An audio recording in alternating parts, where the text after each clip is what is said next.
Uh, Hello guys, hi, welcome to stream. ഞാൻ സ്ട്രീമിങ്ങർ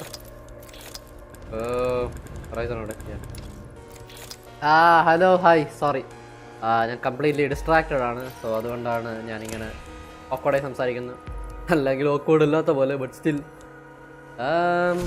anyways ഇന്നത്തെ title വേറെ ഒന്നുമല്ല. എനിക്ക് കുറച്ച് എർജൻസീസ് ഉണ്ട്. So I need speed for those and also unrelated but related to the topic I guess. ഞാൻ papers please കളിക്കാൻ തുടങ്ങി. സോ ഐ ഗെസ് അതിനും ഒരു ഇതിൻ്റെ സെയിം ആവശ്യമുണ്ട്. But yeah the other one mostly but sure LMG horizon.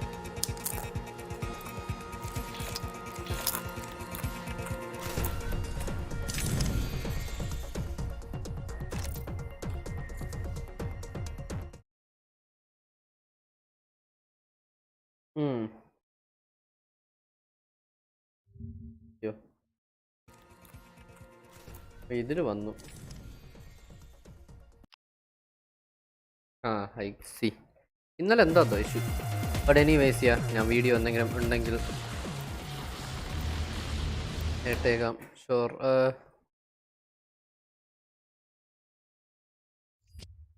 No, they've gone that way. Oh no, this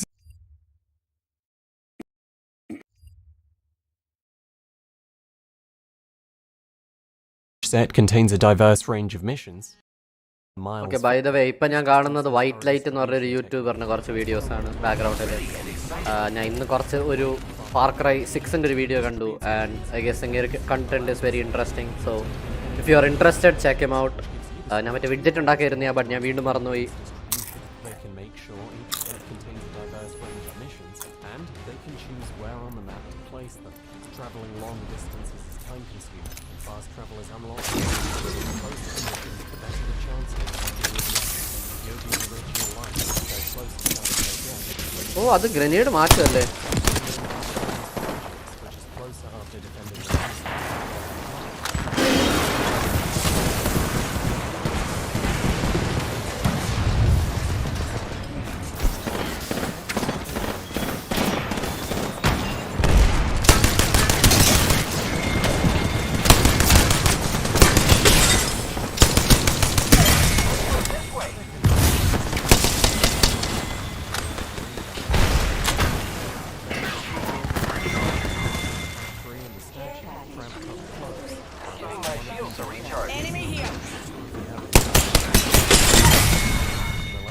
എന്ത് നൂബിടാ കാലം. Giving my shields a recharge.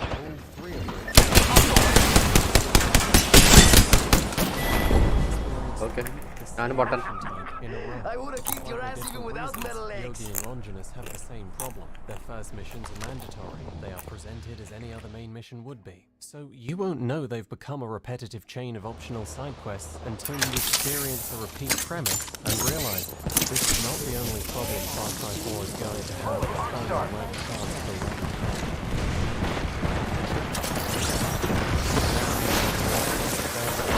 The time has come to breach the north. You're going to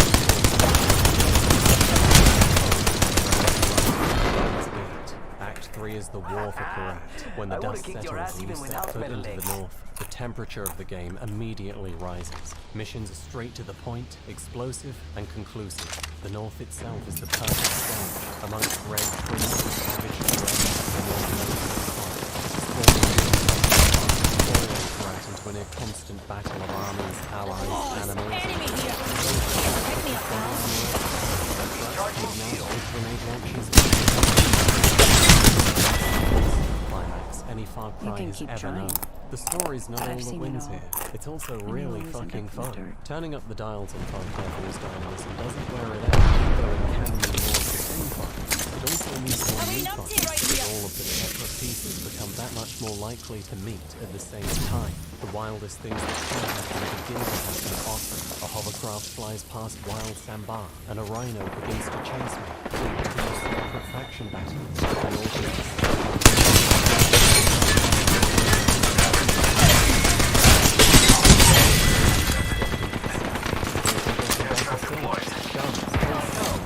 Shields recharging. Grows no tougher. Becomes dangerous The North fixes that, and its qualities just go on. Red Forest is the one visual feature of a wide and stunning palette. Green water, falling snow. But the North holds up to the visual scrutiny of today. What's more, is the show as dangerous as the others.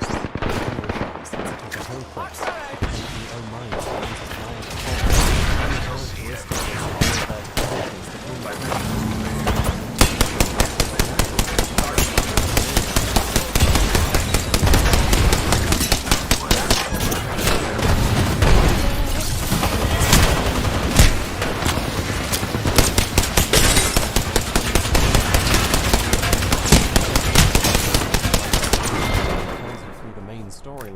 towards the end credits, which are a major cut-off point for player retention. But in Act 1 and 2, whose slower pace permits distraction, every time I enter the North, I'm amazed at how good this game can look, and simultaneously confused at why I'm learning this with an hour and a half left to go. How much would be better appreciated, and how much would not be missed? The real pain is learning.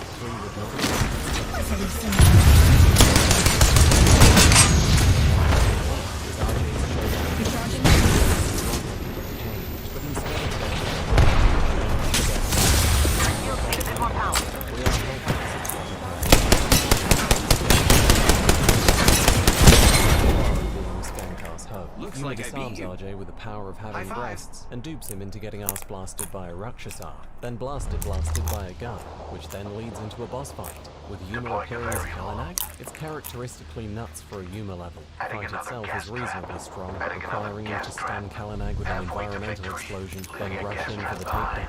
But possibly does it all end too soon. Ninnolaam, General of the Royal Army, Warden of Durgesh, and the only other person alive, pagan gives a shit.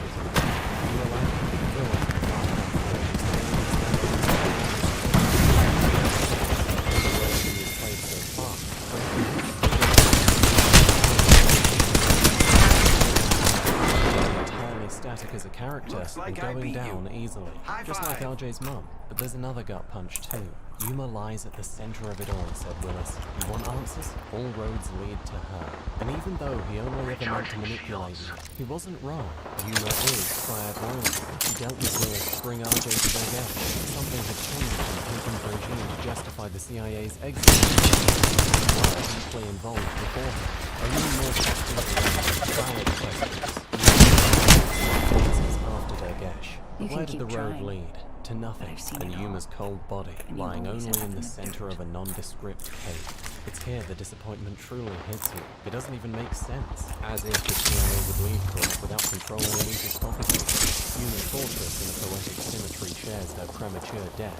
It's accessible only from the north. Yuma dies 2 missions into the north. That's 30 minutes at a brisk pace, which makes her fortress's weakening so probable that they might as well not have bothered designing a version of full strength at all. In the wake of Yuma's death, the Golden Path returned to the spotlight. Tensions between Amita and Sabah Temple is our final. Once again, it signals progress. Repetition has begun to allowing for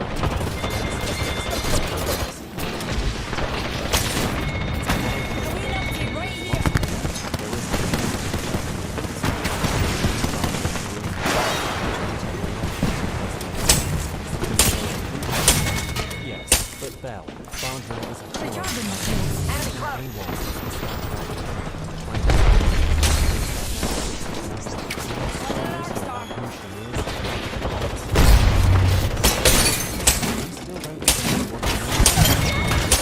Is it a life of silence, or does it mean just wear a fancy dress and sit in a sacred chair from time to time?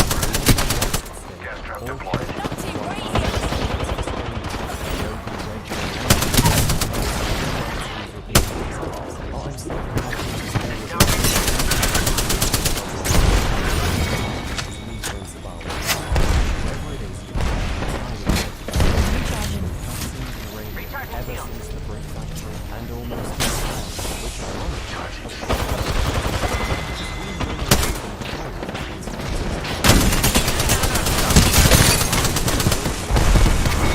before you had made a decision and scorned you for those consequences afterwards. It was also this telling that made the choices tough, as their tireless arguments take a deep breath. Complexities of our honesty problem. My vision is clear.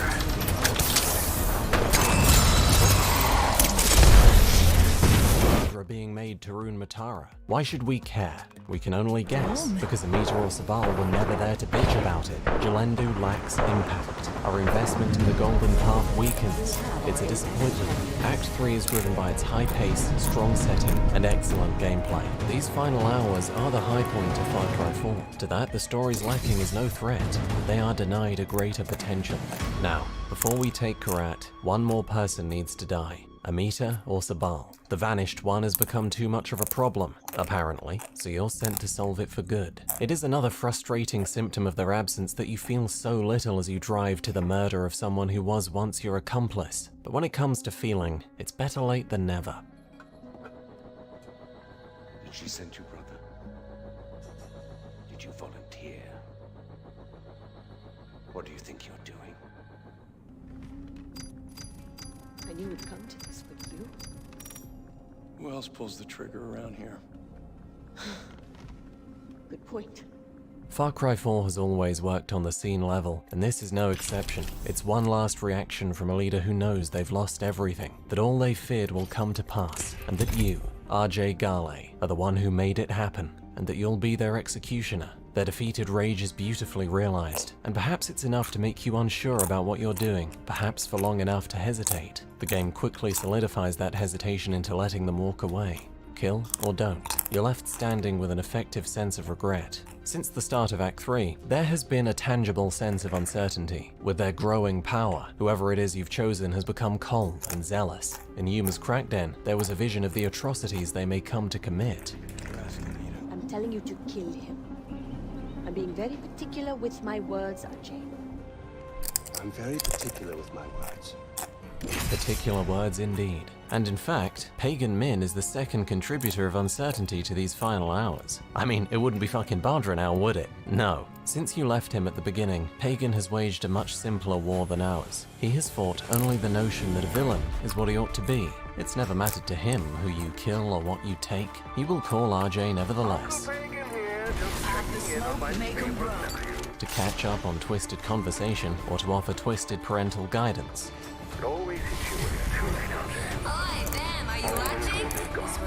But until now, in Act 3, we couldn't be sure what that really was. Maybe he never really believed he could lose. Maybe it was a mask or a strategy. But each time the stakes raise, the mask never slips, and we see further into the truth of Pagan's character. Hello, RJ. Did you miss me? Oh, wait, yes, I did. Hagen? I just killed you! No, Jumpmaster, you just as ruined a above, so perfectly below. good body double with hair loss.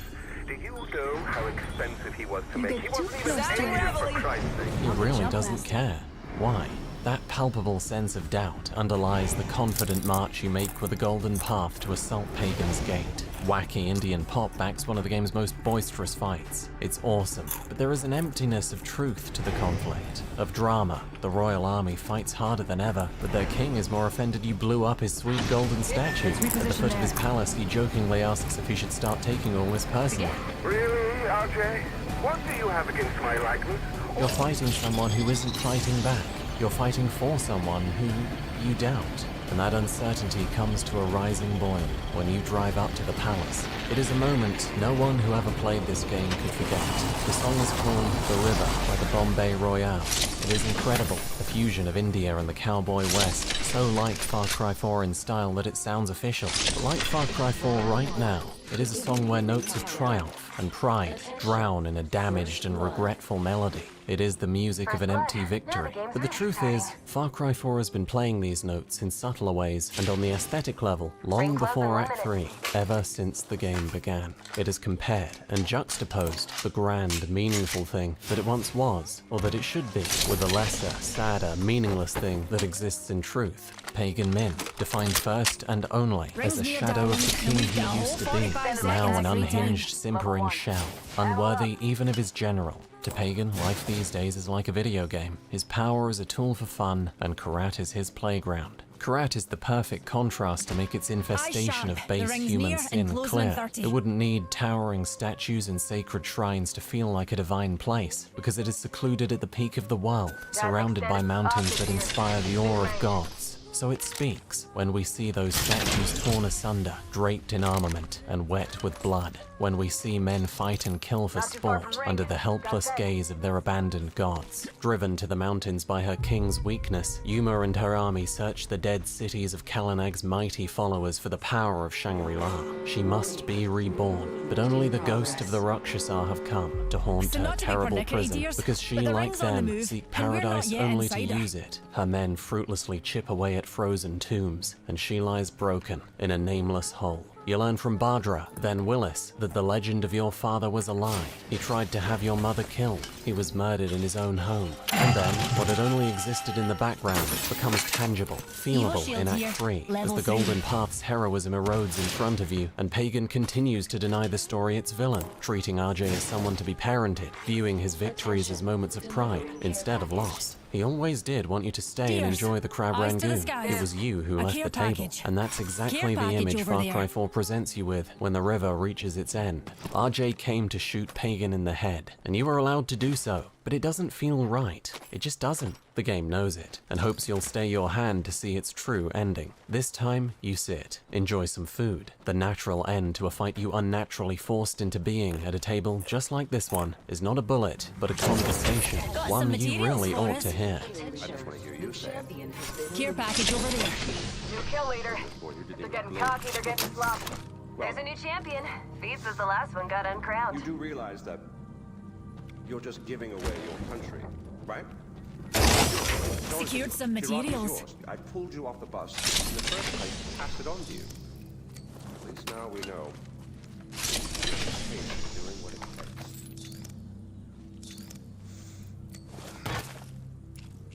Well, no more putting it off, I suppose. Well, come on. Secured some materials. And don't forget your mother. Half the squads are gone already. Fantastic. You do Cover me. realize Crafting. that urn represents all that's left of the old RJ. The pre-Kirat RJ. Once you spread those ashes, all the ties you have to that previous life are gone. And then what happens? Well, I suppose you could do what I did after Mohan killed Lakshmi. Come here. Moving is a good idea. Forget that. Oh, you didn't know that, did you? Huh. Yes, your father killed Crafting. your half-sister, and then your mother killed him in return. I simply continued where she left off. Attention. I killed so many people for them. There's a new kill leader. That's a target on their back. Let's go this way. Got some extra supplies here. You're welcome. Just a moment. Crafting. God damn it. Hop in. They'll definitely hear it coming. Let's check out that area. This place. I'm joining you.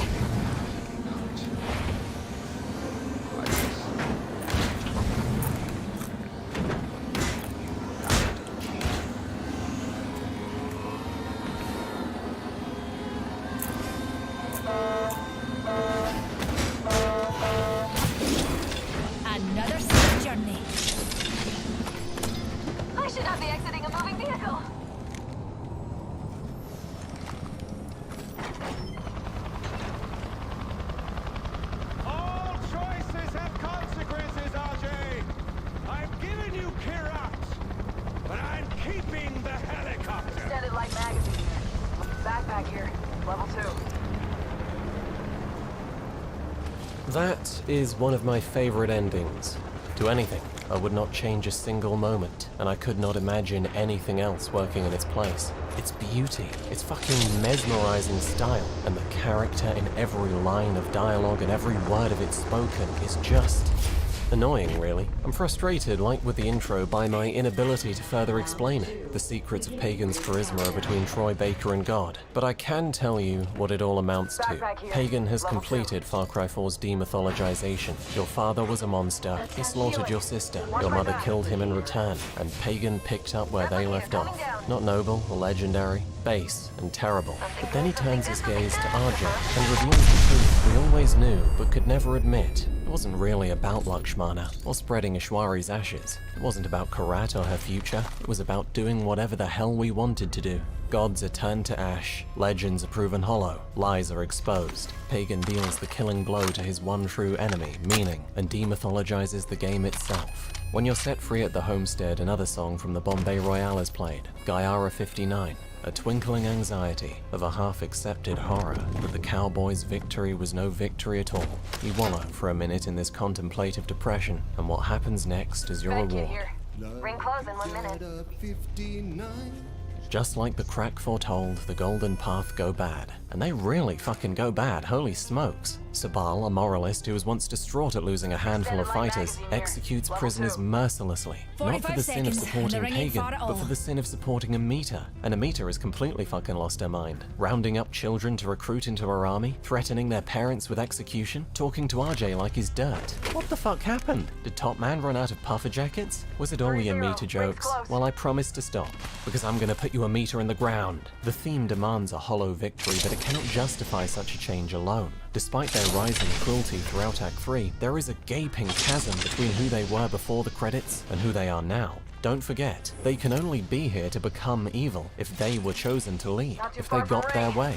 Where's the setup? In a crack hallucination? And I haven't even told you the good part. As Amita leaves, RJ asks her what Bardra has to say about this. She says it doesn't matter. Bardra was sent away, and not to bother looking, because she is never coming back.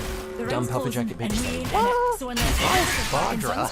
I'd suggest we move. Maybe a living Tarun Matara for Amita's religious foes to rally behind was a serious problem. The Amita we knew would never have killed Bardra despite that problem. She shielded her from Sabal and the expectations of symbolhood. She taught her the bow, independence, and now she's had her whacked. It's forced for the sake of the theme. It's undercooked, like everything involving this pair of Muppets since Act 3 began. And that is the last thing that happens in Far Cry 4. Which leaves us with a final question. Far Cry 4 is an anti-myth. But why? What is the meaning of the meaninglessness? Guyara 59 made me depressed, but what was that to say? There are two answers that matter. The first is what I believe to be the truth. Far Cry 4 is a critique of gamification. Yeah, I think it's interesting because he's a tin-pot dictator. You know, he's a peacock, he wants power, he's after his own self-interest. But strangely enough, if you think about the player in a lot of Far Cry games, so are they, you know what I mean? They are imposing themselves in the environment. They are, you know, stopping a murderer by murdering people. There's a lot of similarities between the player and the villain, to be honest, in most Far Cry games. And so having him talk about that and having him assess that and challenge the player on why they're there and what they want to do felt like an interesting way to have the player question their own motivation. It is another reflection of Far Cry 3 in this sense, where Jason's descent into madness mirrored the player's growth in skill, where Vast showed us what the player could become, and Rook Island's nonsensical, never-ending barbarity represented the game world. Compared to Karat, Rook was completely sane, but compared to Vast, Pagan takes a more direct approach. He doesn't seem to represent what the player could become, but instead, what the player truly is underneath. In every way, we are detached from relation or responsibility to Karat by our knowledge that it is just a video game. Pagan mirrors a similar degree of separation in his complete disconnection from group identity, from higher power, from Karat itself, and thus from morality and responsibility to anything but himself. He might as well have come from a different dimension, just like we did. And that, as for us, allows him to see Karat as a playground. He mirrors our power as players in his kingship, and our impulsive, wicked whimsy in his own. He mirrors our vanity, our need for material possession and for social standing. And in his one stated goal, he mirrors our motive, to have fun. Maybe now we can finally shoot. Optics here. Close range. Always better than iron sight. We and Pagan share Got as to do some visible a crafting, symmetry dears. as Jason and Voss. But the key of it all is the one difference we do have. We don't admit it. We must lie to dress up our motive and convince ourselves that we serve a higher, purer purpose than that of our own fun. We want to believe we're a hero, and that lie, of all the meaning Far Cry 4 doggedly undermines, is the focus of its attack. Throughout the game, Pagan spends what seems like all of his time trying to relate to RJ on the base level of the player. Your instincts, your vanity, your violence. Completely dismissing the notion of heroism or the sincerity of your part in the Golden Path's rebellion. Paul, Pagan's right-hand psychopath, similarly sees a darker truth inside RJ that he just can't admit. Specific attention is drawn to the symbol of the dinner table, where you chose to ignore Pagan's instructions and start throwing your shit around all the other Mondays. The message is in the tragedy that follows. You can't save the world by doing what you want got a bad guy to. close. Indulging every murderous whim doesn't make you a hero, and it never doesn't mind, get you the darlings. good ending. But here's the thing. Ask about what Far Cry 4 meant, and the second, common answer, doesn't sound anything like that. It doesn't even sound thematic. It's that Pagan was the real good guy, Care the package Golden over. Path were the Wanted real on it. bad guys. The emotional tone of the ending was merely an expression of this simple plot point. And that's despite the Far Cry franchise being known for introspection, despite Far Cry 4 being a sequel to Far Cry 3, and despite Spotted Far a Cry 4's Bambo over aesthetic there. trends. Why then is the second answer the common answer? Why is it almost impossible from a first playthrough to take its message away? And why is Far Cry 4 not like Far Cry 3? The answer is simple. Far Cry 4 fails to clearly and convincingly link its tragic end to the subject of its critique. It begins with the protagonist. Because Jason throws his past the darkness here at the planet where it's still rejection and darkness. Far Cry 4 doesn't do this for anything like this. RJ's he remains this way from the beginning of the game to the end, despite the half-acknowledged superhuman competence for bloodshed he so quickly develops. Losing Far Cry 3's connection of protagonist and theme puts Far Cry 4 at a major disadvantage.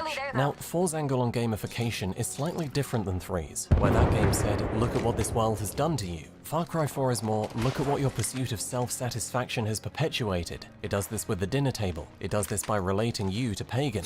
At our first meeting, you sat right here. Paul 10 was seconds, off rings trying close. to push the Got levels them. of your plus. Just like this, and Extended light magazine here. Level 3. stay. Ammo up. Enjoy the crowd running. We're outside of the ring and it's moving. Firing! I'll be right back.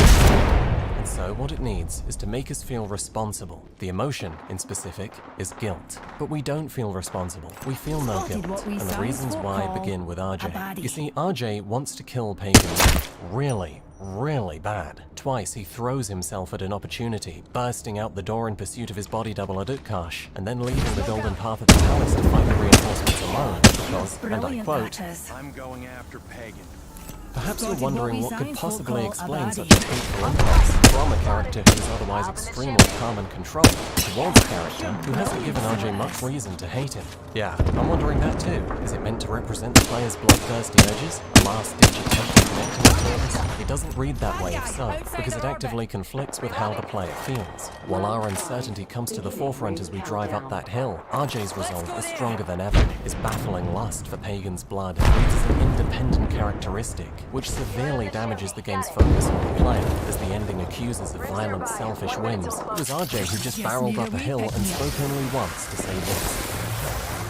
Do you see how easy it would be for the first-time player not to see themselves in the spotlight, or to see RJ Gala as the problem instead? But when it comes to guilt, there are bigger problems than RJ Gala. I've spoken to the be a violent psycho had any legitimacy, as if the dinner table which symbolizes an airtight accusation, but it isn't. We didn't leave that room because we just wanted to shoot things. We left it because we assumed we had to. And what's more, we didn't really want to. We wanted to. We never believed they'd make for a better time. Was there a single moment where, given the choice, we abandoned what's just for what's fun? There wasn't. And so Far Cry 4's war on meaning goes a step too far, undermining even 10 seconds, itself. dears. Or at least, The most ring's of close itself. and we're coming. Far Cry 4's ideas that is not impossible to see upon reflection. We do want to be called heroes, even when we're not. We are at a moral distance from the game, and that does make us more like the Psycho King than we'd like to believe. Far Cry 4 highlights this truth in all the wrong ways, but maybe it does enough to get you thinking about it. Maybe you can take it. You know, I've played this game 10 times. A lot of my friends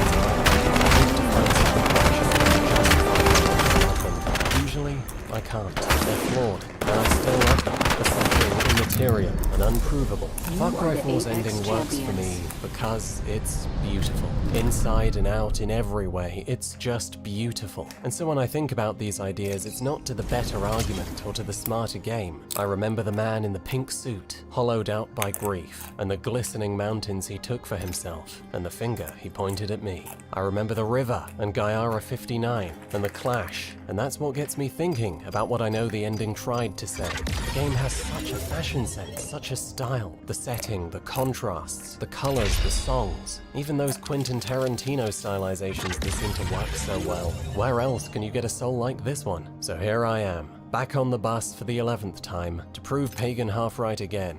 Maybe I'm not a hero, but god damn if it isn't fun. And you know what? God damn if this game isn't so much more than a reskin of its predecessor. That I have proven, and that's enough for me. Thank you for watching. Special thanks go out to Brybase, Chase Baker, Chino, Dr. Pavel, Eli Weaver, G Series, I Hear You, Istura, John C, John Lemley, Caleb Doss, Lex Williams, L Hudson, MT the Poet, Newts, Storyteller Max, Save, The Wayfinder 12, William Vossler, Warthol, Andre Baltuta, Anton, Attila, Bloth, Blue Eyes. This video be sponsored by Squarespace. Much like the Earth, your website's looking a bit flat. Discover a new world of possibilities at the end. In a world where pirates rule the waves, these men will discover that nothing is sacred and everyone is committed to rum, plunder, and women. Hola, ladies. This summer, Abstergo Entertainment invites you aboard for the adventure of a lifetime. So sharpen your cutlasses, shine your hooks, and sail with the devils of the Caribbean. This virtual experience is not being rated. Oh, thank God. It was all a dream.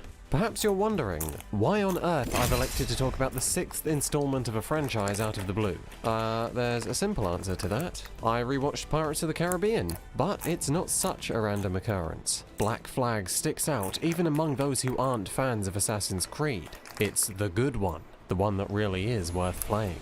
Are they right? Well, let's find out. Black Flag's reputation has been somewhat sullied by the series it finds itself in. Some hardcore fans lamented that it was a poor Assassin's Creed game, and there's a lot of people out there who have nothing but disdain for this franchise. A sentiment I do not share, but nonetheless understand. There are some aspects of Assassin's Creed's gameplay that grate people. They don't like tailing missions, they don't like following NPCs for what feels like forever, they don't like a shallow combat system. They get bored before they get to gnaw into what is usually this franchise's strength. The stories. Well, Black Flag has a very long tutorial, and yeah, that involves a lot of following, but it's not often you come across a game with this many facets. All things considered, I don't think it's at all slow in its teachings. Within an hour, you've learned how to use a ship, you've fought, done stealth, tailed, parkour, blending, used courtesans, learned every assassination technique stolen from Templars and bonded with Edward. It's a thrilling and surprisingly unique thing to play as a believable human being in a video game. Edward's a homesick pirate, only out for himself. He's got a lovable personality, but just as it was with Captain Jack Sparrow, a man with flaws is the most compelling of them all. Because we have flaws, we're tempted towards some of them. Everyone has a compulsion for greed. Jack Sparrow took that and expressed it in the smartest way a writer could. In his book, Writing the Breakout Novel, Donald Maas refers to larger-than-life characters as a key to doing just that. People who do what we want to do, say what we want to say, but never would. Those are the most compelling. Oh, Edward is more down to earth, certainly, but the concept works the same. Modern day plot. After Desmond Potter's falls right into the life they have, the next step for modern day is an immersive sim. You're working for Abstergo. It's first person and you can use people's emails, so just think human revolution, but with no revolution in an arse arseload of French people. Ubisoft does a decent job of introducing everything they need to in a very short time span, but that doesn't change how inappropriate it seems to be in a whole motorist section.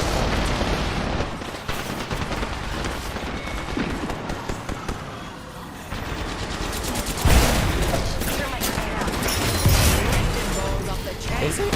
Really? Olivier? What's Olivier gonna show me? How to pirate hentai? This is not what I signed up for. They then have the actual audacity to shove this in your face. You're doing that of a modern day section? Oh my god. You might have often heard a great pirate game, a weak Assassin's Creed, some variation thereof. Some may even go to should not have been an Assassin's Creed at all. Well, the overwhelming majority of Assassin's Creed conventions service a pirate game flash, hot combat, check, bouncing around the place like a kangaroo prostitute, excellent, stealth, philosophical battle between order and chaos, control and freedom. Isn't that just what real pirate is about? Assassin's Creed is perfect for a pirate game, and Ubisoft weren't a bad choice to make it. They've always been excellent at designing a world and bringing it to life. This rendition of the Caribbean is utterly immaculate. The art is an immense factor in the game's charm. The locations are all tantalizing despite being graphically dated, thanks to frequent uses of verticality, dense foliage, waterfalls, rainbows, clean light, blue water, and a blue sun. It's the blue and green helipad, storms are stricken away, and the art extends into gameplay with road waves and water spouts, all stylized and amazing to behold. Unsurprisingly, these graphics are though don't run on hardware so old it used to get wedgies from Rosa Parks, but the visuals will nonetheless test of time, and the Caribbean isn't just surface sea. You can sail into colossal naval battles between the Spanish and the British. You can take sides and have yourself a barney even at wild death would be jealous of. You can find Mayan temples, discover secrets and solve ancient puzzles, which is a lot of fun with some rocks. You can explore regions, tropical islands, R-rated Wind Waker. But the pirate side of the coin is done just as well. If you can think of it, you've got, apart from struggle the snuggles and hanging people, of course, exploring, hunting, looting treasure, capturing forts, boarding ships, robbing ships, selling their cargo off at a profit, recruiting new crew, building a fort, building a secret cove, sending your fleet on missions, being chased by bounty hunters, capturing forts, upgrading your ship, making it look sweet, making yourself look sweet, singing, fighting mythical battles, getting drunk, playing board games, harpooning whales, which Peter didn't want. I am gonna run out of breath. There's probably something I'm forgetting. If you can think of it, get the game banned, it's here.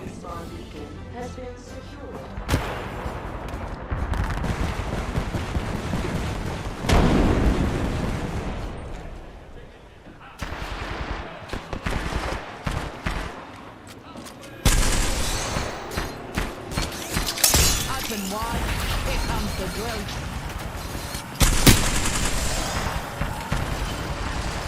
Black Flag's got gameplay ranging from strong to decent, and an excellent story. If all that's sold you on the game, then play it now. This is the best pirate game ever made. That was your spoiler. But pirates should like it.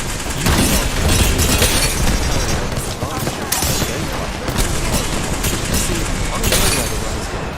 We tried with bug fixing, we cuckied the entire cake down their throats. Look at this shit. Rabbits weren't even involved in the game. It is my actual, bona fide, real human being opinion that Assassin's Creed Black Flag is commonly bugged. Here's the thing, I don't care if an animation is screwed up or someone's face is pissed off. That's funny. I care when I lose a man of war boarding because Edward clipped through what I'm trying to land on. I care when Edward sheathes his swords in the middle of a battle. I care when it's ball-stomping the drama out of the most action-packed scenes because I can't get over a fucking tree stump.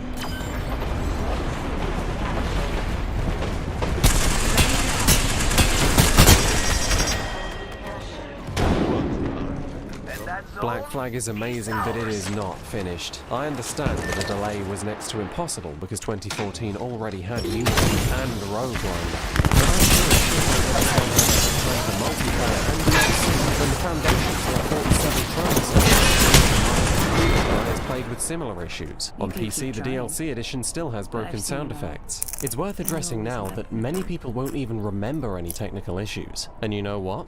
I'm one of them. I didn't remember them either. They're not like Unity's moments of utter slapstick comedy. It's small issues, consistently, so they don't tend to be as memorable, but nonetheless accumulate to a significantly negative effect. I guarantee that everyone did see something like this, something like this, and something like this. Their computer code must look like a ransom note for the game to be this clunky. It distinctly affects every aspect of the experience, whether it's noticed or not. But let me tell you, the reward. Time to dig into the gameplay. Black Flag's flagship feature is a flagship feature in more ways than one, but it was pioneered in Assassin's Creed 3. The Jackdaws got 3 settings in a fight: stationary, mid-sail, and full sail. You trade speed for maneuverability, a decision you'll consistently have to make. Therein lies the depth, you see. The ship's most dangerous weapons are its broadside cannons, so you're looking to have yours pointed at them and theirs pointed anywhere that isn't you. You'll seek to stay with the front or the back of the enemy, speed up or slow down to avoid the proportion of their balls that make contact. Then factor in being able to avoid recharge times by swapping sights. Useful for group fights. The heavy shot that trades close range for better damage, the front-mounted chain shot that vitally slows an enemy's speed and rotation, and the ram, also giving you a reason to mix up your tactics. There's a lot of options, each with a risk reward, like trying out in and out by Davy Jones. This combat's shaping up. Mortars and the swivel guns aren't related to size of the ship, nor do they come with drawbacks, so they don't contribute interesting decisions to the system in the same way, but they're not without purpose. Swivels simply provide something satisfying to do to break up broadside lines, and mortars have a small range of ship. There's a delayed impact, so you want to fire just ahead of where the enemy's moving. This combat isn't as deep as the ocean it's set on, but it's close. Yeah, it'd be a lot closer if the heavy shot didn't exist. To put it simply, it reloads so often that if you can kill the enemy faster than it can kill you, there's no reason to not default to the following strategy: mortar from afar, chain shot when in range, and then heavy shot repeatedly until boardable for the health recharge. It's objectively safer and quicker to pull off than using standard tactics with broadsides, which is a big deal, because it takes so much less thought. Broadsides let you hold the shot for better accuracy, you can arc them, and you can actually use movement to defend yourself because they aren't so restricted by range. Heavy shot uses them their own strength, just half the to the best strategy. That's a serious flaw. I highly recommend avoiding upgrades for the heavy shot. If the reload rate wasn't so generous, you wouldn't have superior DPS to broadsides, but even a much tighter ammo limit would have done the job here. If you could only have 2 or 3 at a time, they'd just be a cool thing to do when in range. A real shame, but mercifully, it has no effect on the most important part of naval combat. That doesn't sound right, does it? But it's true. All who wish to storm their decks and take their ships, stomp and shout aye. All who oppose whimper nay. You get 4 ropes to swing from. Top ones have the best range, bottom ones are quicker, but at the end of the day, it's all about style. You may want to open up with pepperings of swivel fire, but you're going to need to dive in to complete the objectives. On frigates and men of war, you might need to kill the captain, the officers, the scouts, blow up the powder kegs, or climb to the top of the mast and cut down their flag. That's got to be the best part I've ever seen. So it would seem.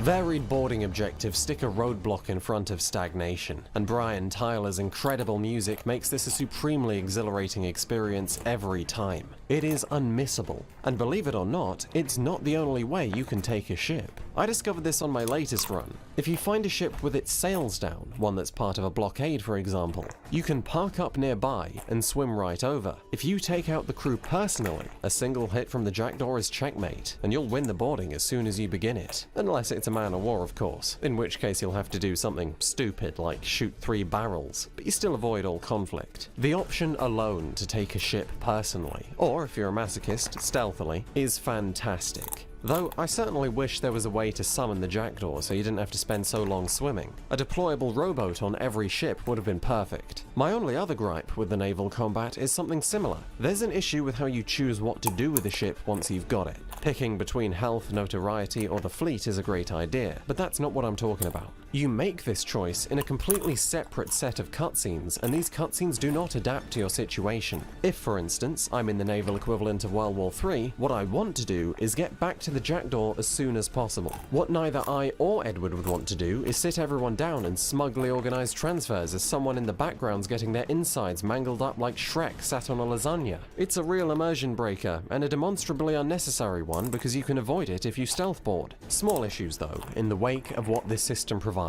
Black Flag's piracy is so well built that it supports the entire game, the end game, and countless hours of prancing about with the Pirates of the Caribbean soundtrack thereafter. You could very well say that the best part of this game is the one least like Assassin's Creed, most of which were entirely set in cities. Well, let's have a closer look. It's time to make port anyway. But where? There is a wide selection. You can settle for a beautiful Caribbean island to drink on and plunder. There's a good chance of finding some buried treasure, animals to hunt, and it's completely seamless, no loading whatsoever from jackdaw to land. Can't say the same for cities. Havana, Kingston, and Nassau, that's certainly a higher count than previous games, but only Havana matches previous efforts in scale, and, sadly, quality. Havana's got beauty, landmarks, a great range of buildings to parkour across. What's Kingston got? Some fields. It's forgettable. It's got no personality. Nassau does. Oh, it may be tiny, but as the pirates' independent city, it's bleeding with life. Sometimes literally bleeding. They've got no medicine. And, quite a bit of syphilis. The fort and pub are memorable landmarks. It's a gorgeous place to behold. But also more so than Kingston, it serves parkour excellently. There's the way to get there on the ground, and there's the way to get there like an assassin. If you can get where you're going directly, with more parkour than streets, it's a good bet the city's well designed. There's got to be trees, bars, ledges, ropes, buildings close to each other to facilitate a consistent use of parkour. But sometimes you've got to have open space for the sake of believability. Think of it like this. Parkour is about getting from A to B in a complex environment in the fastest and most efficient way possible. So if you can get where you're going with maybe 50% parkour, significantly quicker than you could using only the ground, something's been done right. I can speak for Havana and Nassau that this is true. But unlike all previous Assassin's Creeds, Black Flag does something more. It's tried its very own version of Crackdown's orbs. Plentiful, damn near addicting tokens that you'll find just about anywhere. They're called Animus Fragments, the idea being that you intentionally make your route a little harder to collect these blips on the way, thereby extracting a little more mechanical fun from moment-to-moment gameplay. The sea shanties, or reskinned manuscripts from Assassin's Creed 3, work the same way, just with a little chase beforehand. The disadvantage, the idea being that you intentionally make your route a little harder to collect these blips on the way, thereby extracting a little consistent use of parkour, but sometimes you've got to have open space for the sake of believability. Think of it like this. Parkour is about getting from A to B in a complex environment in the fastest and most efficient way possible. So if you can get where you're going with maybe 50% parkour, significantly quicker than you could using only the ground, something's been done right. I can speak for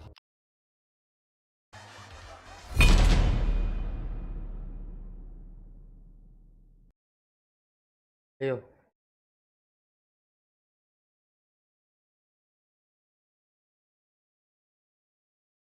advantage of fragments is that the completionists among us go looking for them, specifically for them, which results in very low-level gameplay. It doesn't complement a route you were already going down, it simply becomes the route, and that incites far less thought. Sea shanties pass the mark. You can even try to predict which way they'll go when you get close enough, but I would have preferred Animus Fragments weren't counted at all towards an island's completion. They simply don't have enough of a material benefit, and it is worth avoiding Dragon Age Inquisition syndrome. It's an acute condition. Patients present with a manic compulsion to chase completion at the cost of their own enjoyment. The uncorking animation on notes in a bottle is way too long, and more often than not resulted in my complete avoidance. But with fragments, sea shanties, chests, Mayan stelae and treasure maps, I found myself consistently engaged during exploration, either through the mechanical fun of parkour or the satisfaction of appropriating hidden booty, a huge markup for Black Flag.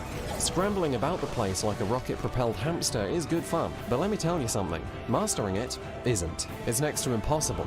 Yeah, it's the bugs again. I don't think I've ever touched an Assassin's Creed with parkour this inconsistent. You can't know which bits of the environment induce a minor seizure and which Edward will glide over like water. But a seizure is the least of your worries. What about when he outright refuses to climb things for no apparent reason? Resisting this inconsistency more often than not has you swan diving into who knows where. Death, unless you get lucky if it's from the masts of a man of war, and a guaranteed detection in a stealth encounter. None of this is to say that your skill can't grow at all though. It's simply a matter of understanding the bullshit. The jump button, for example, can be used to noticeably improve your play, so long as you use it in the right places. To skip a corner, to start off a climb with a greater height than usual. If there's anything else you can think of, it'll probably fail, for no other reason than inconsistent design. Most poles are to be avoided. Sure, with time, my skill improved, but only because I learned which objects the jump tends to work on and which it doesn't. It's better than no skill ceiling at all, but not by much. With the wind thoroughly out of our sails, let's catch up with the story so far. Commandeering the Jackdaw was an unforgettable moment.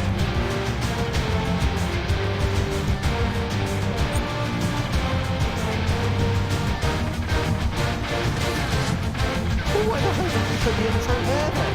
The following months you're subjected to numerous tutorial missions for about 4 or so hours. What needed to happen now is action, action, action, not nonsense around James Pitt for 2 hours as the game tries to shoehorn the assassins into the story. The game's pace takes a serious hit. After having kicked a notorious Templar's head in, James leads Edward to the assassin's stronghold. You screw around in stealth until you make it to the assassin leader, a man so forgettable I can't remember his name. His one character trait is stealth, but he allows Edward and James to venture into the mine. You solve the stupidest puzzle in history and rush out to find a Templar attack. On the bright side, it's Edward's fault. His bull-headed recklessness kicked the hornet's nest, and now the assassin is paying for it. Even after freeing as many as possible, he can't redeem himself. An important and very engaging part of his development. I can't say it was out from its pace, nor in Edward's motivation at the time. We're pining for a safe. Otherwise known as Bartholomew Roberts. Edward knows nothing about it, nor do we. There is nothing to latch onto, and the highest stakes being an observable MacGuffin we also don't know anything about. This part of the story is done at best. But Bartholomew Roberts is a mysterious man who blossoms into one of the most charismatic characters this franchise has ever seen, which is, in a way, a personification for the story as a whole. Once the motivations and complexities of the characters are on the table, once the plates are spinning, everything is as if by magic. Blackbeard isn't going to be a captain for much longer. He wants to play the devil now against the others' wishes, but he'll still respect their tactics if they get the job done. Nobody wants to go against Thatch, but he is pushing the British further and further into debt. Hornigold, meanwhile, views Nassau as a totally lost cause. The king is offering a pardon. Hornigold wants to take it, give himself and the other pirates a chance at a life that doesn't have to be. This is the pirate pressure, but Edward is still the idealist, trying to find a way to maintain their way.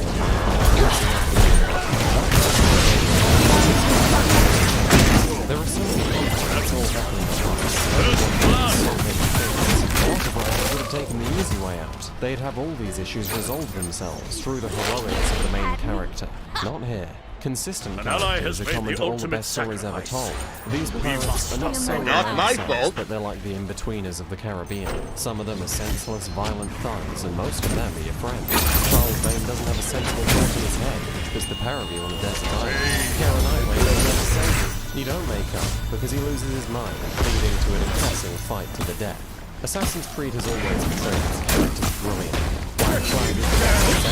Not only are the pirates decently loyal to their real-life counterparts, but they might as well not be dead for all the work Ubisoft's done. The voice acting is second to none, and I don't say that lightly.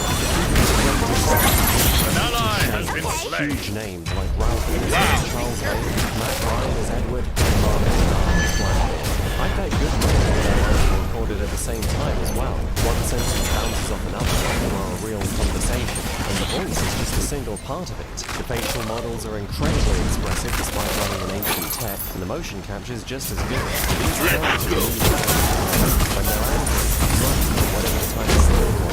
Angry and drunk are the only ones that matter anyway.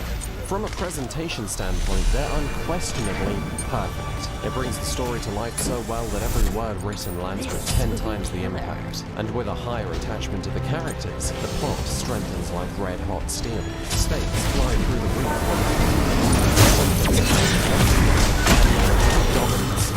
An enemy has has been My slain. patience. Oh, that was a sudden transition. Looks like the Knights of the Round have a new opening. The fellow Knight falls. A true leader picks up their There's a reason it's the community's biggest complaint. It's one of the many downfalls of the early game, but it doesn't ease with time. You see, normal stealth allows complete freedom. There's a vast range of possibilities because you can approach from any route. You could become distracted by something irrelevant. That means variation, but the additional benefit is navigation becoming a huge aspect of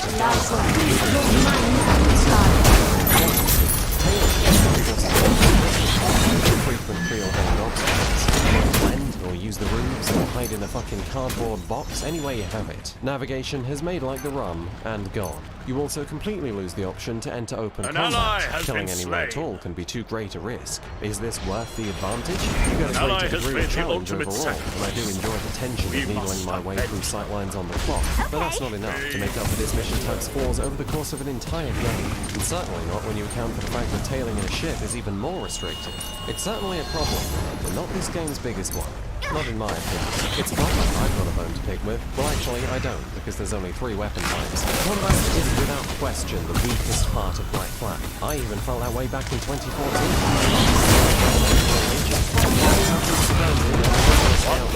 obstacle on our very journey. important thing you seem to be forgetting. I'm Captain Edward Kenway.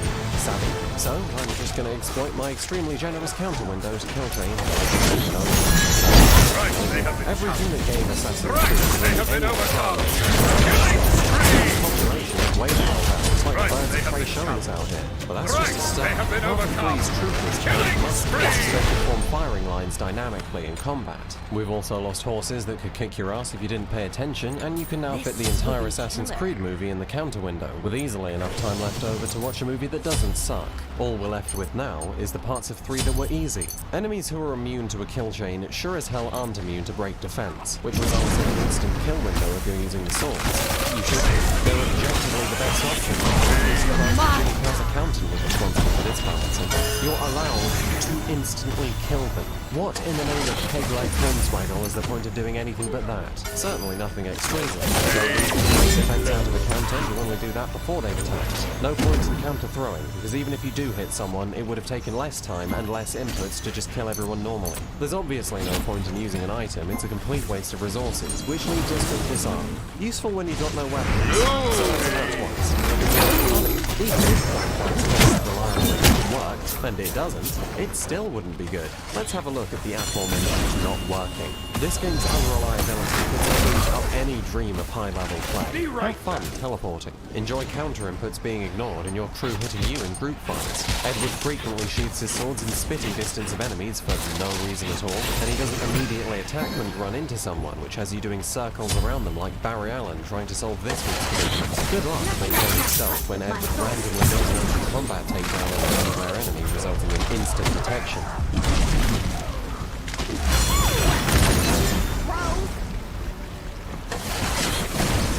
It's not as if this only works against you either. Enemies kill themselves, enemies instantly die in infantry even if you barely graze them, resulting in death by poltergeist. I almost enjoy the chaos, but boy, it can get frustrating. Black Flag trades off death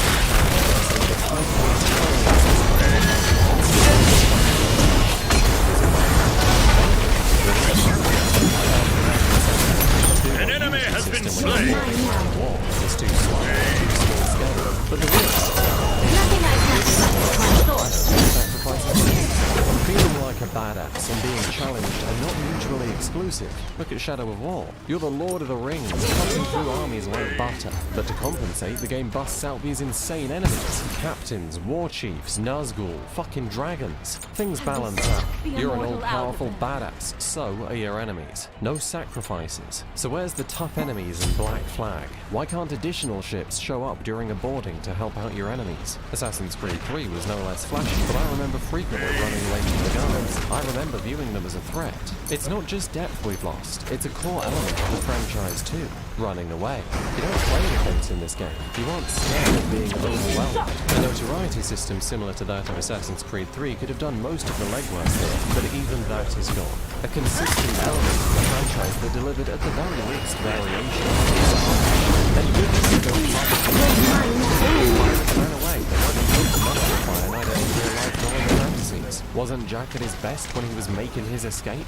But clearly, in spite of all of this, people are still finding some enjoyment from sections of the game that involve combat battling. The boarding, for example, and plenty of the campaign. I sure did. What's happening is intrinsically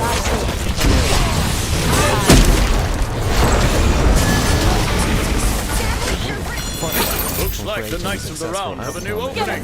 System. So Interested? what if, to you, a successful outcome is winning in the coolest way possible? This combat system isn't unusable. It's just Move needlessly down, nowhere a near as good as it could countless be. army to go. Intrinsic motivation is valid. An ally has made the ultimate You get the sacrifice. one-handed sword. He Either must up in the follow. line to an enemy,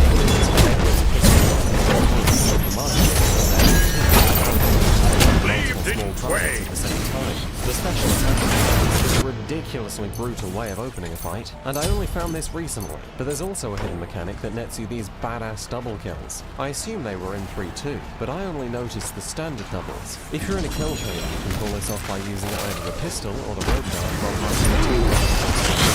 It's no easy task, which makes getting it right all the more rewarding. Oh, there's plenty of badass One less obstacle on our no journey. small weapons means none of among Connor's best combinations. The frequency of double counter opportunities given at its previous rate. It's buggy.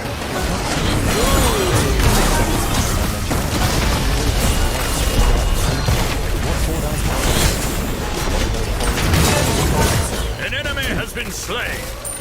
Coming into the late game, the spinning plates are starting to drop. One less Shatter by obstacle shatter, on the our gaze rolls you journey. in tighter Double and tighter, kill. and for no brief moment. What I assumed Thrice they would be a have been conclusive third of the game Thrice ended up they being a have been conclusive overcome. half of the game. Killing Black Flag is spree. long enough in fact, to match up very nicely with the An various ally progression has been systems of the slain. game.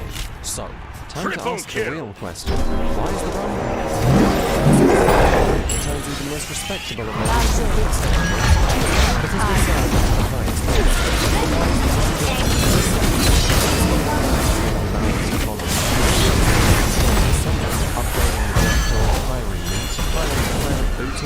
It's never too easy to get the most inconsistent and complicated.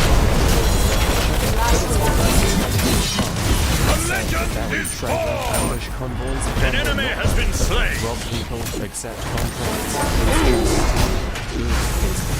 Contracts were quite a surprise, interesting one. Naval and Assassin contracts both are essentially a plentiful supply of enjoyable gameplay scenarios. Naval might have you break through a blockade, blow up a man of war, sink so many ships.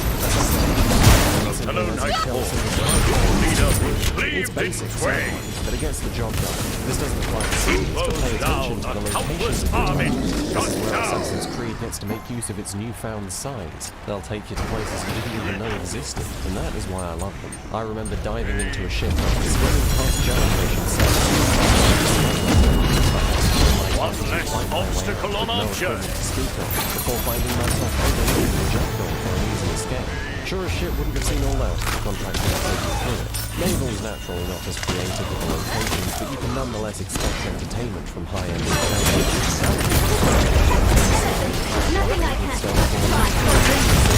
An ally has been slain. There's not a single one I didn't Double enjoy. kill. It's a considerably better game for having it. I can say the same thing having changed the use of sets of featured in Assassin's Creed. I've loved them all. They're fantastic. Right, they have been cut. They came with a true Right, feeling of they have been mastery. overcome. Killing spree. It's not been done better than it was in Assassin's Creed 2. We have these incredible tombs dedicated to each piece of the puzzle, and we've never seen anything like that since. Black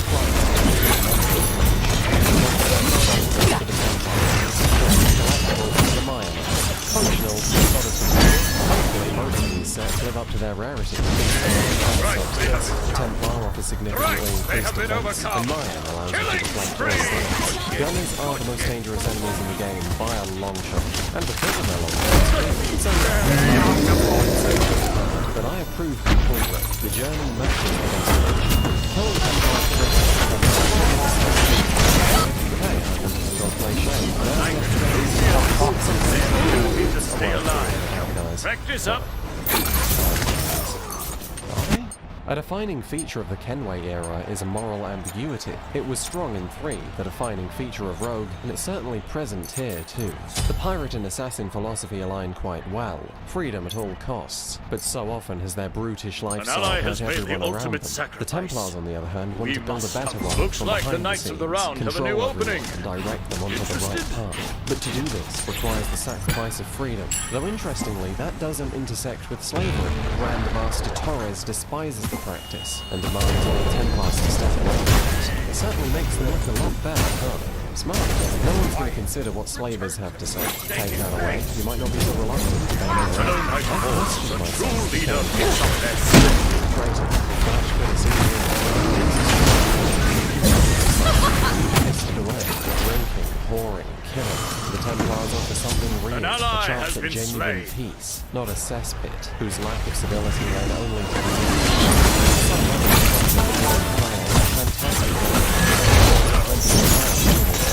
this game to focus on Edward. If there's one thing Ubisoft have a talent for, it's bugs. But if there's two things, it's bugs and endings. There's a remarkable sense of finality, of drama, of raw emotion to the end of Assassin's Creed games. Yes, there are exceptions. Missions are grandiose, straight to the point, but never completely predictable. I didn't see Torres' body double coming, nor the special boss fight thereafter. Havana is locked down completely, and they effectively opt for the storming spread of the engine combustion. Something similar is true for everything else too. There's no doubt the climax of the progression, and equally the most challenge the game has to offer, are Black An enemy has been slain. You're anyone. 4 unique boss fights and terrorists silently waiting.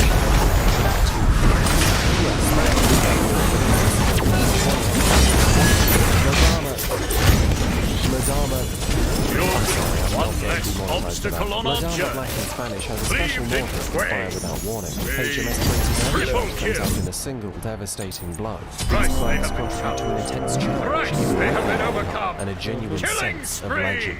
They're fantastic, and it kinda sucks that it ends there. The promise of nearly every pirate fantasy with a major exception.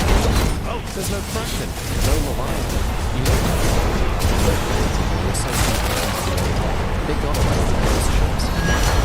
I understand it might have been slightly this game improving itself with regards to it. It's also a shame you haven't got to use the legendary ship powers for yourself, but if you seek to an enemy has been slain. An ally has made the ultimate sacrifice. The mine armor and these four ships. Once you've done those, you feel like you've not just beaten the Caribbean, but mastered it. One less obstacle on our journey. So many memories, so much growth. An ally has been slain. Other games we're familiar with, Black Flag greatly benefits. An enemy has been slain. The sense of team Who goes down? Countless army. Double kill. With every member, all of whom you had enough time to bond with, being picked off one by one from the various hardships of their criminal lifestyle. In Sequence 11, you share a moment with Anne Bonny, one of the only surviving pirates. Blackbeard, Charles, Jack, Benjamin, Mary, all dead, all gone. Similarly, character arcs are allowed to stretch over so much time and so many events that it feels far more believable than it would otherwise. Remember, Edward is a prideful, stubborn man. He's actually prideful of the fact that he's prideful and stubborn. He's not malleable. A man who was brought up in a selfish world, who only ever lived for himself, who's proud of the free society he created, is going to take an immense amount of time to look at himself in the mirror. It helps that when he finally does, it's one of the most brilliantly performed moments in franchise history. It's a drink-induced dream sequence after yet another of his friends' deaths, and it felt remarkably true to the process of change, at least based on how I've experienced it myself. Memories of others, illusions of what they'd say now. I wish so badly that they'd shut up, but a part of me knows there's some truth behind them, and that's why they won't. Someone new stands up from that fight, whatever the conclusion. I loved that you only got to play as Assassin Edward for a couple sequences. A pirate assassin sounds like a 10-year-old's short story premise, and yet it's written so smartly that I begged for the story not to end so I could spend more time with him. It's a shame about how the assassins were integrated initially, but whoever would have thought that they could portray the pirate philosophy becoming the assassin philosophy as elegantly as they've always told the conflict between assassin and Templar. Oh, the villains in this game might not be the most memorable, but I couldn't agree less with the statement that this story is no good as an Assassin's Creed. Sadly, our time with Edward must come to an end. After finishing the Templars and protecting the First Civilization's observatory, Edward has time to reflect in the Pirate's Cove. He is now a true assassin and more driven than ever to right his wrongs. Pride turned to guilt, and that's what I would guess a lifetime of guilt does to you. A crushing impulse to make amends. Maybe not with those you've hurt, but the world. He'll head for London to help the assassins. But first, it's time to rebuild with the people who he owes it to most. And if you learn to keep settled in one place for more than a week, you'll make a fine father too.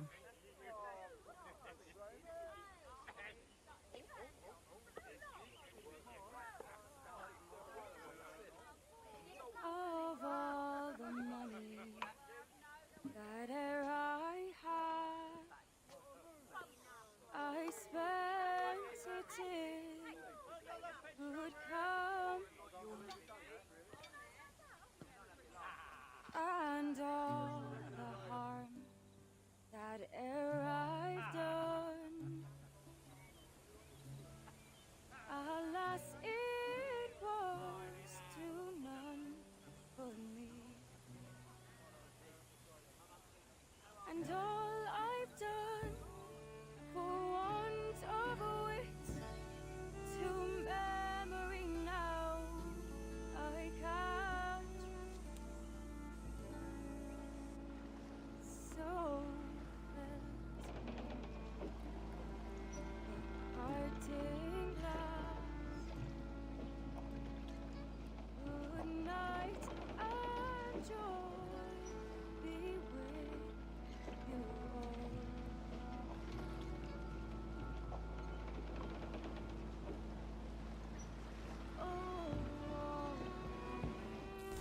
That, in context of the whole game, in my opinion, matches Revelations. One of the best endings the franchise has ever seen. How beautiful, a simple flower plucked from the ground only seconds before, that in giving to this little girl Edward has never met, represents his growth from the start of Black Flag to the very end. It's quite abrupt, but its simple beauty is evidence enough that the gold isn't to be found in some buried treasure, but in this game's heart. Isn't that the very message? In a world without gold, we might have been heroes. This is Edward's chance. And to much benefit, I think, you get to spend a little time with Jenny on the Jackdaw, while Edward does his best to be a decent father. Assassin's Creed 4 Black Flag is the best pirate game ever made. It's also one of the best pirate stories ever penned. The way they managed to craft unique, lively, and interesting characters with complex ideas and believable growth, while adhering to actual history and upholding this game's individual theme, is worthy of endless praise. It innovated in ways no Assassin's Creed fan could have dreamt of, and though it was bogged down by bugs and tailing missions replete, it established the single best naval combat system gaming has ever seen, with one of the planet's most incredible settings lovingly realized as the backdrop. Smarter mission design, far improved combat, and a goddamn bug patch. With those, I wouldn't hesitate to call this brilliant game a masterpiece. It's not. But like all of the best entries in this franchise, its hidden weapon is its soul. Thank you for watching. If you'd like to see more on Assassin's Creed, let me know. And if you'd like to hear a fun fact, keep listening. Funnily, a lot of pirates used to believe that the Earth was flat. I know, it's hard to believe. They actually thought that the space they occupied was square. Minimum 3,000. Have you ever wanted to make a not website? bad. Well, if you're a pirate, the answer Twitch is probably Mountain no. But that's actually one of the Dock reasons pirates went extinct. Now, what does a pirate need? A pirate needs a fence, a means of selling his or her prize. You can do that with Squarespace's integrated commercial features. It's never been easier to sell your product. Pirates got their skull and crossbones merch from somewhere. How did they vote in their next captain? Boom, community features. Need a new crew? Schedule posts, duh. Just set it up to put out an ad whenever you make port. It's never been simpler to achieve such functionality in web design, which is a big deal because most pirates can't even read. Sail to squarespace.com for a free trial, and then you can use squarespace.com/whitelight to get 10% off your first purchase of a website or domain. It's just good business. Thank you to Fabian Flack, Effectfully, Meme, Mardi, Mr. T with some tea, Gurneil Kang, Ballistic Rainbow, Sim, John Lemley, Bishop Nelson, Benjamin Carter, Dominic Jaworski, Lex Williams, L. Hudson, Joshua W. Schreiner, Hitcham Jabirown, Rob Massey, Sai, Sleepy Bear, Trixie Lullamoon,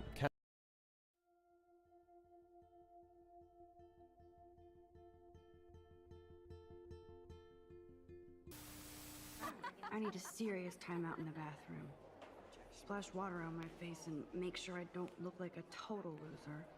I hate that class. It's so fucking boring. She's so fucking shy. She takes selfies with this giant cat.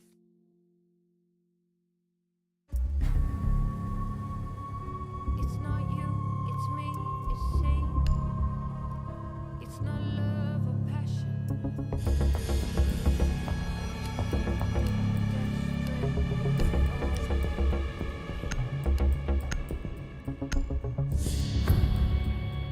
Those 3 words are the truth. But thanks to this remarkable game, you can utter them anywhere online and be overcome with the wildest of reactions. Some may think the very mention is set up for a joke, to then be surprised by others' unwavering adoration. Consensus exists, but there are 2. It's terrible. It's beautiful. How can a game universally panned for its writing hold overwhelmingly positive reviews? You got the fucking cash. Why is it that even those who hate this game by every mechanical measure can still love it? Why does that same truth extend to those who don't like this genre, or those who have never played a game before in their life?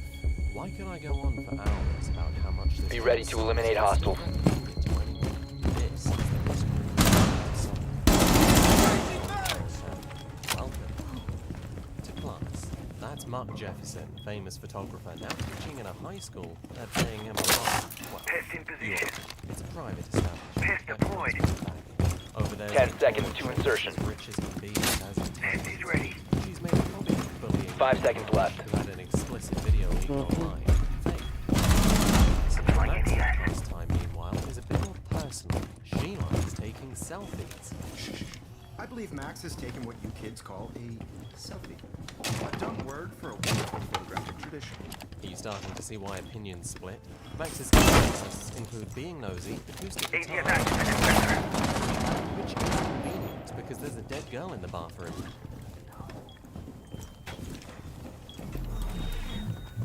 AD is active in the center. This is the story's inciting incident. I'm reloading. The school's rich kid, Nathan Prescott, puts a gun to a girl's belly and pulls the trigger. In Max's shock, she discovers her power and prevents the murder from ever taking place. She can rewind time. This isn't a dream, this is no hallucination. Reloading! Cover me! Interesting. What's going to happen next? Well, as one would expect, you describe your experience as, and I quote, bizarro. Then go on with your school life. That weed's not going to smoke itself. 1 op 4 remaining.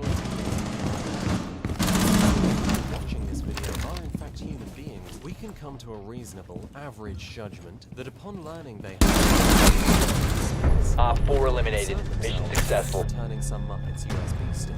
Perhaps you try to calm yourself. Focus on what you know. This is betrayal. And then, nothing. Your mind would be ablaze with why, with how, with who else might have it, with what could be done, and what is even real. Everything you ever knew about science, you would doubt or reject instantly. Your understanding of existence itself and your place in the world shattered. Max's lack of ambition can be explained by issues. For both her gifts, photography and type, her self-doubt fails to let her blossom.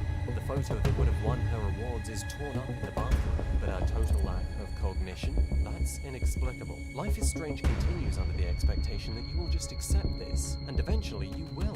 If you don't, it's because you quit, and I wouldn't blame you. The game has made its core power nonsensical. It's stomped on the believability of the protagonist in the first 5 minutes, but in the hours to come, it will get so much worse than that. A conflict between what should be happening and what is happening is a monstrously destructive weight on all of episode 1. Unlike Max, I've got a good idea about what to do with his power. Let's be ready to eliminate hostiles. Round 2 is a little different, because this time I'm not going to this time I'm going to do what every other player did on the first one, when Max wanted to escape to the bathroom. Coming, kid. Hi, Julia. How are you doing? Ah, sorry you're getting bullied, Daniel. Yo, they have this many of 10 once. seconds. The most you'll hear from Max will be their thoughts on the 5 seconds and counting. Nearly every environment in the entire game is seeking within small slides, like you. Except without the insight and a whole lot more empty, predictable rambling. Calibrating air compression. All set. What incredible fucking commentary. This is good because Max isn't a detective. A little awkward on the outside, slightly more lively on the inside. She is believable. Is you. And you aren't her. What results is a severe conflict between player action and character motivation. Here we are in the very intro. Max's express intent is avoidance, escape, and yet the hallway is replete. And players will be compelled. The previous room tutorialized the mechanics and the boundaries are inspected. To examine new places and are likely to. Reloading. Candy shop. The result is Max wanting to get to the bathroom. 1 friendly remaining. The player wants to closely approach all of them because you have to for the button prompt. This problem is pervasive from the start of the game to the very end. Don't Nod copied Bomb diffuser in place. Quantic Dream, but unlike the designers of the much Don't Nod. Mission failed. All friendlies have been neutralized. No, neither do I.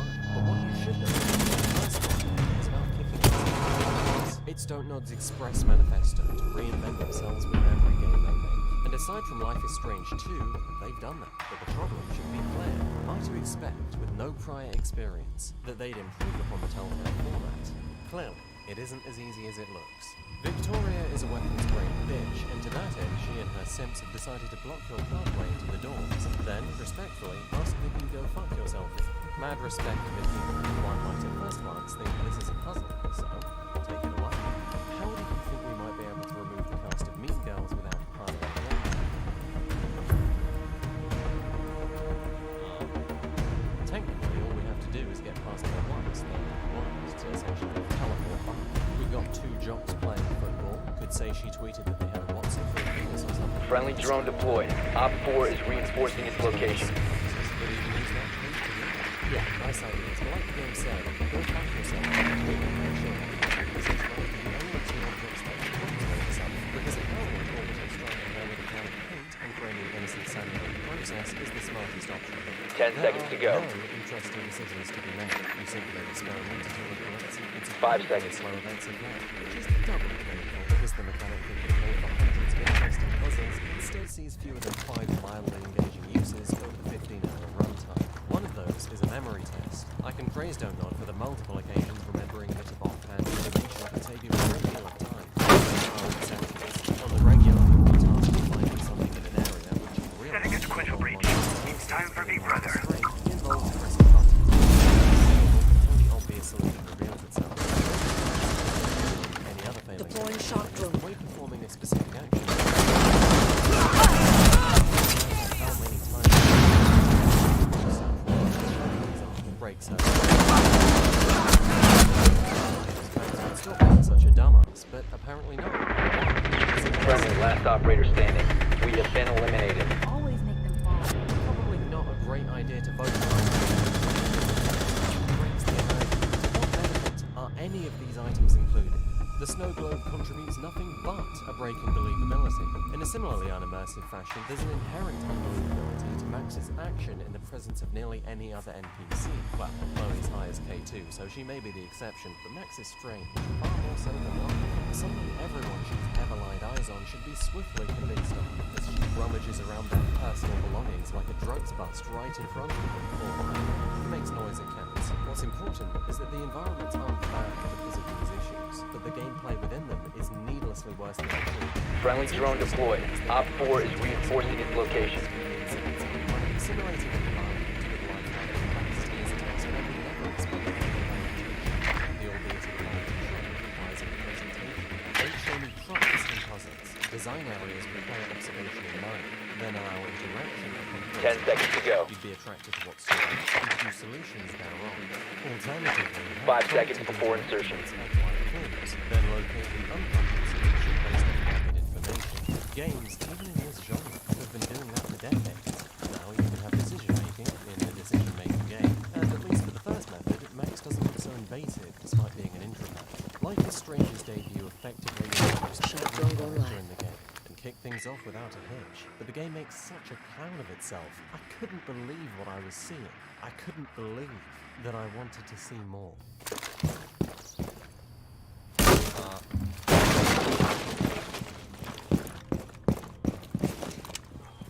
Yo, what's that coming over the bay? Is it a giraffe? Is it a giant twister ready to wipe out Arcadia? No, silly, it's a Surfshark ad. Good thing too, because without them I'd be busking out with the A4 tramp trying to get a job in Nando's for being juices and movie stars. I'm gonna go out on a limb and say you might have spent a lot of time at home recently. You're on Netflix, probably scraping the 6.0 IMDb score part of the barrel. I got you, fam. With Surfshark, simply swap over to one of their super fast service abroad and you'll be watching Avatar: The Last Airbender on US Netflix in no time. Like I am, right now. Of course, there are also numerous other benefits to making in the modern world. Big Brother. I honestly don't get what the big deal is about a thought police. I'm much preferring the Little Brother in the first one, and I sure as shit don't want to know the history. Surfshark's as good a deal as it gets. No longer in your possession. 3 months on the house. Down to one friendly. 27 squid. That's 27 months for the same price a lot of people. Still not convinced? Well, there's a 30-day money back. All friendlies have been eliminated. Surfshark.field/wildlife down in the description for the best VPN deal you can dream of.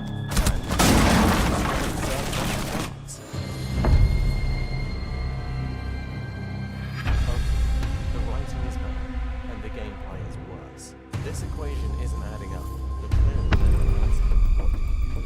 It's snowing, several raises, and the moon isn't light. Where Max is so devil-may-care regarding her life-changing powers that the devil would actually care more, this is not a problem that extends to her friends. Chloe is written honestly here. She wants proof beyond doubt, and then some fun. It's been 5 years since these two last met. Here they are, reconnecting with each other and Arcadia Bay. Are you?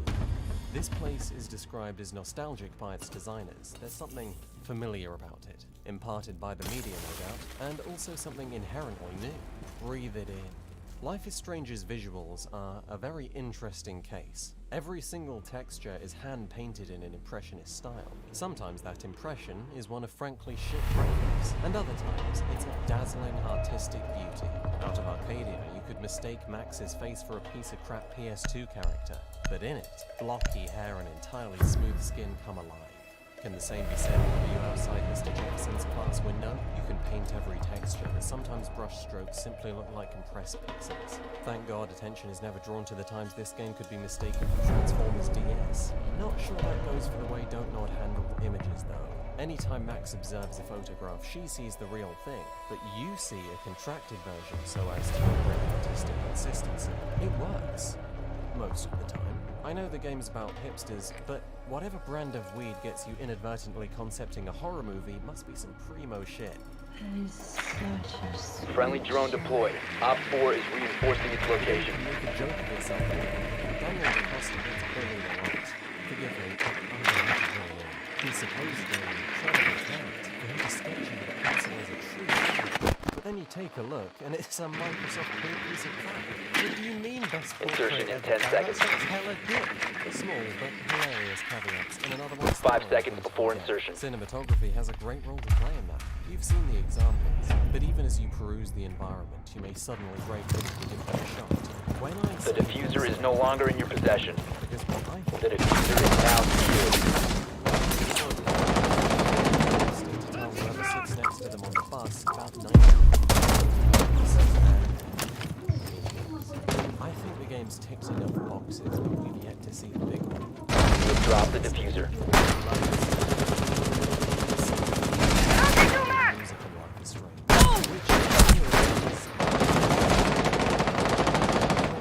Oh fuck, ഞാൻ തല കണ്ടായിരുന്നു. No.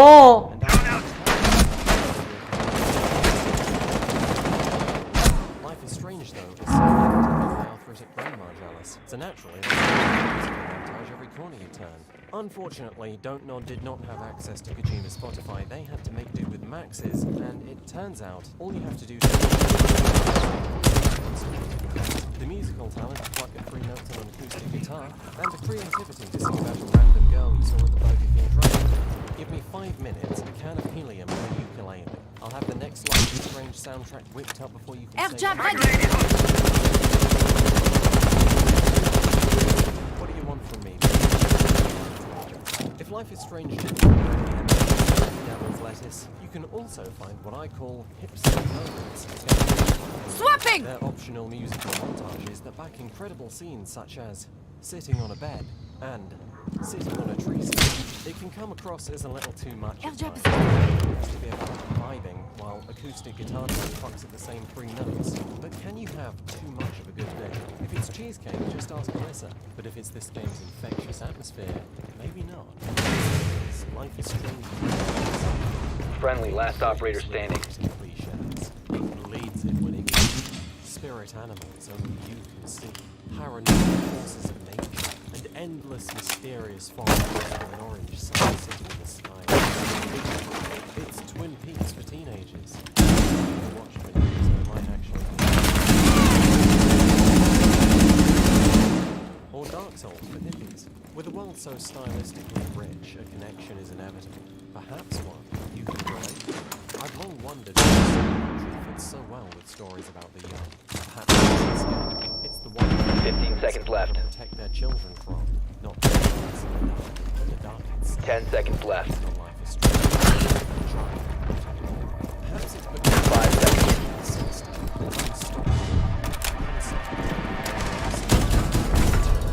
You've run out of time.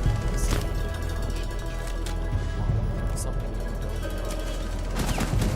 Peeling back the veil of the lies of childhood, staring blankly at the escape. ഇവർക്കൊന്നും മനസ്സിലായില്ല ഇപ്പൊ എന്താ നടന്നതെന്ന്. But sure, whatever. It's the first of Life is Strange's 2 core themes. It's snowing in the heat of Oregon's autumn. The fish are disappearing. The birds are dying. It's subtle, but it's coming closer.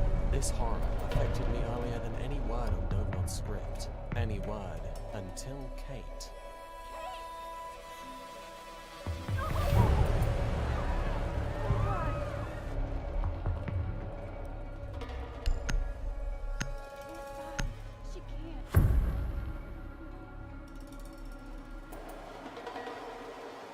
Kate is the human encapsulation of this theme. She's likable and innocent, and her innocence was taken from her. Be ready to eliminate hostiles. Awesome, you set a ton record on CCE ready. Don't you sometimes wish you could go back if you have a sibling? Don't you wish you could see your innocence again? Kate is our little sister. Ready for company. By letting us Don't 10 seconds remaining. It's too hard. Closer to one. I also think the middle of a high school drama 5 seconds left. is something it seems everyone who ever lived enjoys, even when it isn't done particularly well. Look at Riverdale.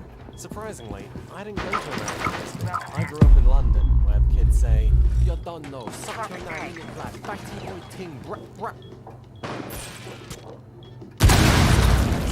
School is presented with a fun or heartfelt story to us foreigners. High school musical, Diary of a Simpy Kid, even the Spider-Man movies. Can't think of many people who won't be able to relate. We all went to school, and school affected us all. Embarrassing, bullying, being a good friend, or these things are special. For some, you're living any time. Connections and links to a fever pitch through numerous amounts of plot. It's obvious website will be covered. Arcadia Bay, though being split into information. From the diner to the campus, even the most mundane thing, there'll be multiple full conversations, letters lying about, graffiti sprayed onto bathroom walls, fishermen, truckers, a Native American town, a message from Ross Geller. Like I said, gameplay sucks, but not the environments. For a game that so heavily features photography, I suppose how much they will get out of angles is no surprise. It's not just the detail, it's chosen and when. Sets are unfortunately reused very often. Budgetary restraints, no doubt, but don't nod circumvent this issue with time. Here we are in the girls' dormitories. Wow, last time I said that it's in the morning, and a while later, it's perspective. It's why HBO's Chernobyl is a masterpiece. Could only draw you in. Hearing a vulnerable girl open up about something you did Set in a just razor as shaft. impactful as actually doing it. By Don't Nod's own admission, your classmates are stereotypes. Any time now. That comes with negative consequences, but the clear advantage is the air of nostalgia. Yeah, I actually think having the bitch archetype... Friendly, last operator standing. But in our way, and with Don't Nod's depth, it's going to siphon energy from atmospheres you've experienced before. The negative connotations are unwarranted. Stereotype doesn't guarantee unbelievable, nor does it equate to shallowness. Though, ironically, teenagers are stereotyped to be. Many, and many is an understatement, were put off this game just by the horror of hearing Victoria speak. Now you're totally stuck in the retro zone. Sad face. Now, why don't you go fuck yourself? 15 seconds. Vocalizing emojis. Selfies? No, get it away. 10 seconds to go. More subjective than speech patterns, but I think hearing teenagers speak like an RB in the sheep... 5 seconds remaining. Who knows if it's accurate? Slang is regional. Op 4 has placed a diffuser near a bomb. Destroy it. Located. Protect the bomb. Disable the diffuser. 1 Op 4 remaining. Oh my god, that's my this is like so totally progress. Stop it. You're gonna make me cry. Friendly, destroy the diffuser. Mission successful. Shallow. That's one stereotype. What's the other? Social media. But first, let me take a selfie. If you've watched my Death Stranding video, you know my thoughts on that. But Life is Strange doesn't have Twitter, so problem solved, I guess. At the very least, it saves me the pain of watching Warren end up on struggle tweets. No. We're going back to the retro zone, when all the cool cats used MySpace, or failing that, just texted. In the middle of almost anything, Max can be messaged relative to the choices you made beforehand. There's a lot to read about a person from the way they text. It's another language entirely. So seeing the characters written honestly in that dimension is even greater an angle than a morning or a night. Watching Warren endlessly pine for your attention says more about him than anyone else's opinion. But just be ready to engage Op 4. Relatable reminder that these characters truly exist. Their world goes on when Max is unexpectedly receiving a text is a remarkably immersive thing. There are times you'll wish someone had texted rather than spoke, but there are far more times you won't. Of all Life is Strange's immersive qualities, among the greatest is also among the most... 10 seconds remaining. It's the acting. It doesn't get much better than actually done. 5 seconds. Reloading! Greatest asset. I pledge allegiance to Max.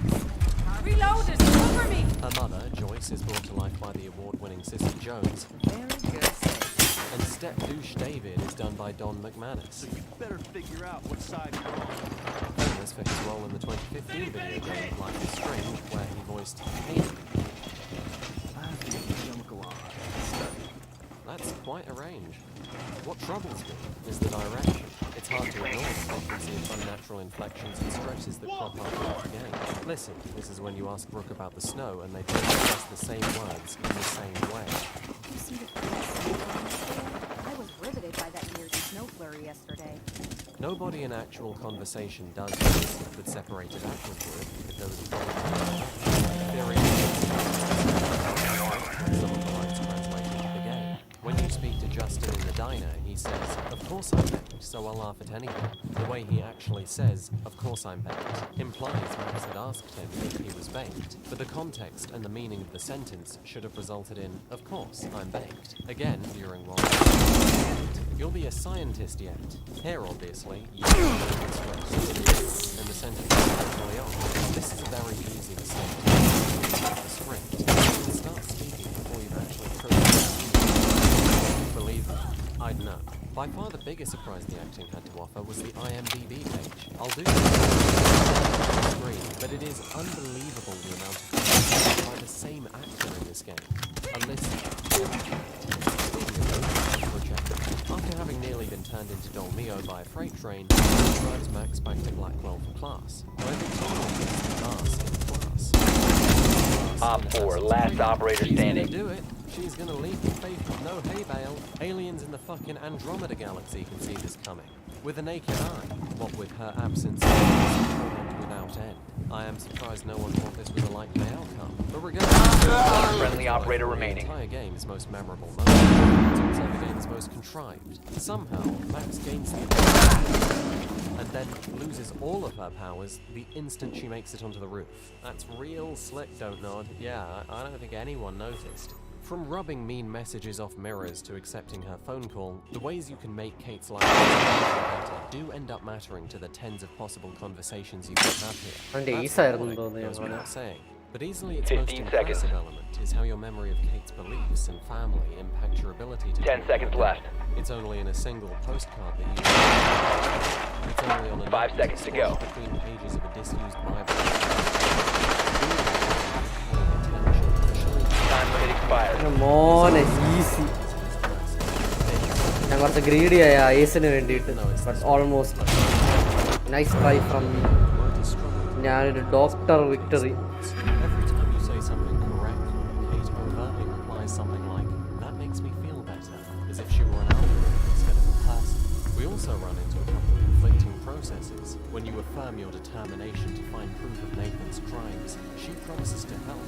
Then not 3 seconds later, she's telling you to stand the fuck back or she's going to make Ezio Auditore look like a fucking amateur.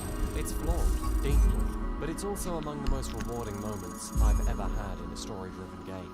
I like Kate. I do not want her to die. And I can make that a reality by proving I care, believably. I think we're ready now. Okay anyways ഞാൻ തൽക്കാലത്തേക്ക് stream നിർത്തുകയാണ്. വേറെ പ്രത്യേകിച്ചൊന്നും പറയാനില്ല. Just need speed അത്ര ഓർത്തിരുന്നാൽ മതി. Content ഇല്ലാതിരുന്ന് എന്തൊക്കെ ചെയ്യാനാ. ബട്ട് എനിവേസ് സ്ട്രീമിൽ വന്ന എല്ലാവർക്കും നന്ദി ആൻഡ് പതിവ് പോലെ ഗുഡ് ബൈ, ജി ജീസ് and to be continued. By.